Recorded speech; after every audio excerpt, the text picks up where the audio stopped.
Welcome to Freative Friday. Mark Danilo here, Art School MBA and CEO of Sales Globe. And it's that day of the week when we get to take a fresh look at creative, logic-driven problem solving. So in this episode, we're going to continue our fast-moving topic that's important to plan for your future and the future of your organization, which is AI for sales. And the goal of our conversations, which I'm calling AI or You, is not to review all the developments in AI, but it's to help you think through the human and AI relationship and how you can increase your asset value and build your future and your organization's future. And this is in a world where AI exists and it's going to play a significant role. And as I said before, we want to help you invest in the one personal asset you have that can't be AI, which is your human ability to creatively solve problems. So I want to talk about a super critical skill for problem solving to build as part of your human asset. And I want to ask the question about what happens after we come up with the answer or the solution to the problem that you're solving for. And whether you solve that problem with AI or old school human, usually you have to change something. And we talked about the art of change in our last episode. But as we're making the change, we have to communicate effectively to the organization. I'm going to help you with the art of communication. I want to share some tips with you for building your personal asset of communicating change. So if we ask AI for a solution and we get an answer, and then we just focus on that solution and we don't communicate it, we can see the solution fail. People don't understand it. They don't accept it. We waste a lot of time and energy and effort not getting the results we anticipated. So I want to focus on a few tips you can use to communicate the solutions you develop, because AI is probably not going to do that for you. And this is one of the areas where you can leverage your human creative problem-solving superpower in addition to AI. I'm going to give you 5 steps to build your human superpower of communicating change. So we like to think of communications not as an event, but as a campaign. And there's a parallel to advertising. Think about those car commercials we see during the holidays with the attractive couple coming out of the house to find a new car with a big red bow on the top.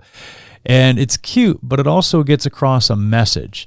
It's a great time to buy a new car and take on even more debt before the holidays. And if you do, your wife, husband, significant other will love you even more. And it gets across the message over and over until you can't wait for the holidays to wind up, just so those commercials will stop at least for another year. So the campaign approach builds on that concept, but in a more positive way. Companies that implement and communicate effectively tend to do it with a campaign approach. So I'm going to cover the 5 points that will be really helpful to you. Number 1, determine your message areas and themes. So as your campaign starts, you'll want to start with your overall message. And this is the reason you're making the change or you're implementing the solution. And this is where we go back to the why from when you set the vision for the change in the first place. So the why includes the big messages the organization has to know about the new solution. In addition to your why, the campaign may also introduce a name or a brand so people can remember it easily and identify messaging about that new solution. So a lot of organizations will use this as an opportunity to develop a brand that's impactful and memorable. Number 2, identify the audiences for your campaign.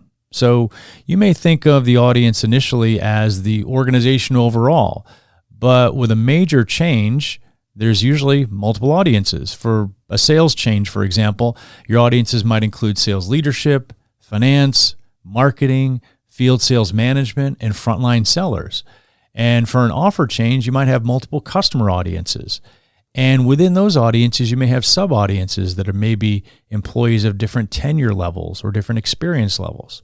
So for each audience, look at your key messages and determine how those messages should be customized. The messaging for finance might be around improved cost control and planning for the return on investment in sales. But for sales management, the messaging might be around making goal attainment easier and giving their reps better opportunities to perform. So different audience, different message. Number 3, create content and proof sources. So now you've defined your messaging and you've identified your audiences. You need to create the content and proof sources that are the evidence for what you've said in the messaging is true. So it's not enough to say the organization's going to be better off with this new solution. You have to show them how the solution is going to make their lives easier or how it's going to make them more successful. Number 4, determine your communication vehicles and modes. Communication vehicles are the tools that you use to get the message out, and the modes of communication are how those vehicles get the message across. And the most effective communications campaigns use a combination of modes and vehicles. So a mode could be verbal communication, and a vehicle might be the channel carrying the message, like video or a live meeting, and that gets your message across over a period of time. People tend to respond to the communication modes that fit with how they learn or how they prefer to process information. So if you introduce the program just one time with a written announcement, a large portion of your audience is going to absorb it, or at least some of it. But a portion of that group will actually remember and reference that information a month later, because recall fades and most people need to hear the message multiple times for reinforcement. However, if you leverage several modes of communication and vehicles on a recurring basis over a period of time, it increases the audience's understanding and recall of the message by addressing their natural way of learning and processing information.